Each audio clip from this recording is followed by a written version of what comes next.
I think since we started winter fishing, I'm almost always the first one out here in the south, just on the west side. This water for the first like 5 feet here. There's a big area, but everybody wants to go first. Be good out there. I kind of have an area that I want to fish, and I want to be there before anybody else does. Mike checks out some dangerously thin ice. In some areas, it's as thin as a sheet of paper. Pretty thick out here. You get that sound bite? The sheet of ice is shifting beneath Mike's feet. I'd say we got maybe 4 or 5 more days of freezing, and then be good to go. Soon enough. We're gonna get the big auger going on the bomber today. But not all fishing operations have their sights set on getting out first. Check the air. Change oil, check air, and it'll be pretty much ready for winter. For Gene and Candace Pischke, it's all about working smart when they do get out there. I have some health issues, and I have to take it easier and find different ways to do things. You still have to catch the fish, but if you can do it an easier way, why not? As other teams prepare to stake their claim, they tend to the machine that will help them fish smarter throughout the longest part of the cold winter. It can be very, very cold. So it's minus 40. It's cold. It's darn cold. This is their Bombardier B12, known around these parts simply as the Bomber. It's the workhorse of the commercial ice fishermen. I'm gonna show you guys an easy way to put the auger rack in. I'll pass it up to you. Yeah. These augers will cut through 3 feet of ice in no time at all. There, auger's ready for winter, the bomber's ready for winter. Meanwhile, the Christensens arrive at their fishing spot, hoping to set their nets early. Robert leads the way. His wealth of experience can be drawn upon to spot any dangers on the shifting ice. Chris's nephew Joel is there as well to do the heavy lifting if someone goes into the water. Just put it by the shore, and if I scream for you, you know what to do. Don't hit me in the head with it. Here we go again. You want to get out there quick, but you don't want to get out there too quick because the ice might break and you might lose something, you know? Like a bombardier or snowmobiles or a person or... It's pretty freaky, especially with snow over top of the ice. You can't see anything. There's no ice there, right? Nope. You can't go outside of that. If you go through, it's not like we can start chasing after you and go and pull them out because you're just going to fall in yourself. You're right there, Trevor. Watch out there. And the risk of hypothermia and all that stuff is very real. From what I just chipped out over there, there's not very much ice. It's too dangerous. We can't set anything yet. I don't think you should go any further. That's far enough. Ooh, hear that? My grandfather used to say, there's one thing you have to remember about commercial fishing, and one thing only, and that is always stay on this side of the water and you'll be fine. There's 2 inches is not much. Whoa. Trouble on the lake near the Christensens' favorite fishing spot. Whoa! Like you said, that didn't hold me up. Chris breaks through the ice before making it to shore. Where are you going to go after that? Give me your hand. Yeah, hold on. It's a close call.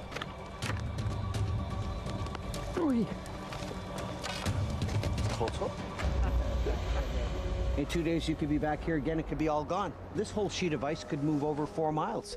That's because I went in that time. Remember when I went in? Because the ice moved over and we all went in for a swim. Yeah. You think that there's ice everywhere, but there's not. They won't be setting nets today. The ice has come in fast, but it's too thin and unpredictable to be safe. The only thing is, we just want to be here before anybody else. A new day and a cold snap descends on the Gimli area. Today, the plan was to go out and set a couple of nets. Trevor decides to go onto the ice with his brother Devin and his helper Riley near Husavik Bay. It's a big risk. I'll be honest, I'm a little bit nervous. There's not that much ice. It's still pretty early on. I'm a little apprehensive to get out there, but the reward is pretty great. If it pays off, then I'm going to be feeling pretty good. And I think that by the time we get off the lake, half the town's probably going to know we were out here. And word gets around real fast.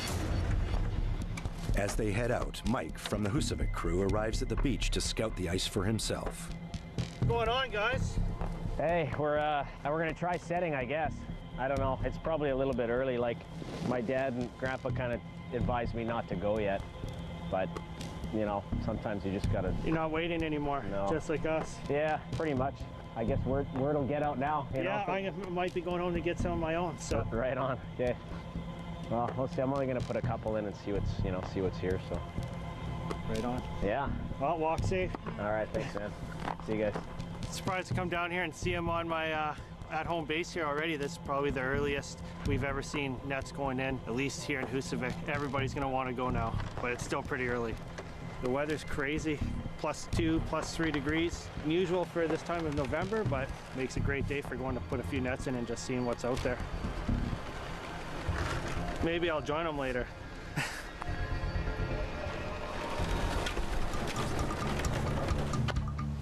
Oh, it's fine. Trevor makes a big decision.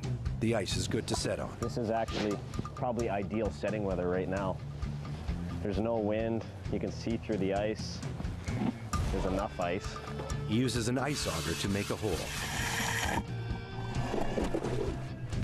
Trevor uses an ancient tool called a net stone to measure the depth of the lake.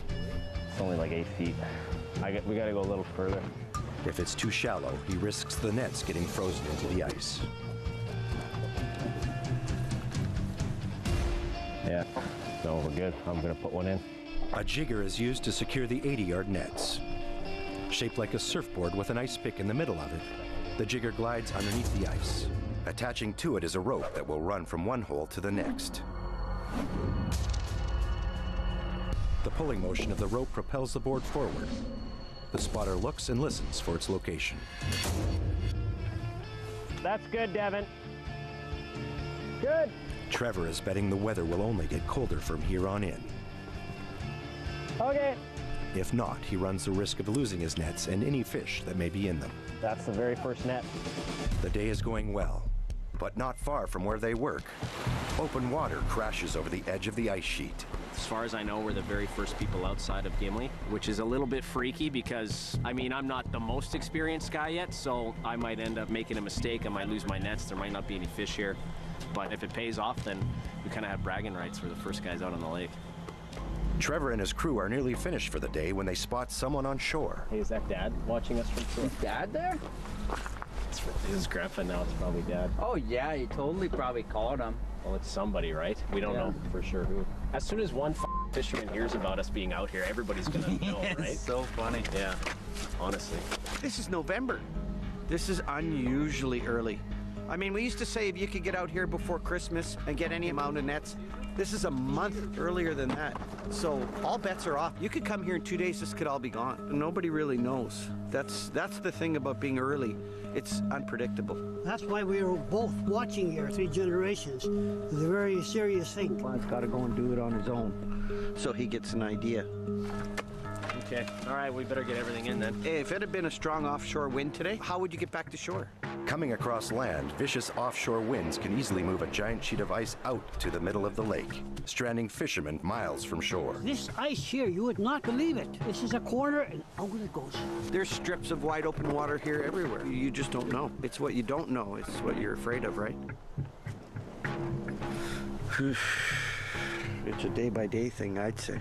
I've had that happen before where I've asked my dad if I should go set in a certain spot, and he said yes, and then my grandpa said no. And so I was like, well, I'm just gonna go do it anyways. And there was a few times where I was definitely rewarded. But those guys, I mean, they've been in my shoes and they've done that sort of thing where they've had father figures telling them what to do and what not to do. They know at the end of the day I'm gonna take their advice, but I'll still probably break new ground and do what I want as well. Trevor makes it back to shore to face questions from his dad. Mike from the Husavik crew is also there, curious about the ice conditions. Isn't it further out? Doesn't it look like it's new ice there? I don't really want to tell you guys because then everybody's going to want to start getting out there. There's no ice out there. There's only like 2 inches. What? Do you think I'm telling the truth? No, not at all. Hey. Oh, looks like our biggest enemies arrived. You. Hey, how's it going? You can see our nets from here. So I don't know, with your eyesight you might not be able to, but do you want to know how much ice there actually is out there? If you won't tell anybody? There's 6 inches. Right there. So don't tell anybody. I'm not saying nothing. I wasn't going to tell him. So by lunchtime today, everybody will know that we're on the lake. Honestly, they will. And every time they talk about it, the ice will get thinner and there'll be 2 more nets in the water. That's right, yeah. Yeah, we set 100 nets today. That's what it'll be. Will Trevor's big risk pay off? He's the first commercial fisherman with nets under the ice. He has single-handedly began the fishing season for the rest of the fishermen. Taking hold of the Viking spirit, Mike and Justin head out onto the new ice. They are betting Trevor was not being truthful about the ice conditions. I've never seen them out here this early before. Normally they go up north for their secret spot. In the last 5 years, we've been the first one to set a net out here, but it's all good. Maybe he'll catch no fish, and then that'll be a good hint to go farther out. Maybe he'll catch lots of fish, then we'll be jealous. I don't know. We got a couple nets over there, I see the Christensen, so we'll just check some ice depth here, take a quick look, see what they were setting into.